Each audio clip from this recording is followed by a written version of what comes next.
কোনো মানুষ খারাই নাই স্যার, আমার 3 ছেলে খারাইছে আমার বাঁচার লেগা।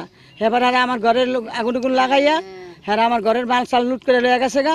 আমার ছাগল ছুগল ছিল হ্যাঁ পুকুরে জুড়ে হালাইছে, আমার ঘরের মাল সামান হ্যাঁ লুট করে লয়ে গেছে। এবার আমার ছেলেরা বাঁচার লেগা মসজিদ ঘরে গেছে, সেই মসজিদ ঘরে যাই আমার ছেলেকে কোবাইয়া হ্যাঁ আমার ছেলেরা মেরে লাইছে।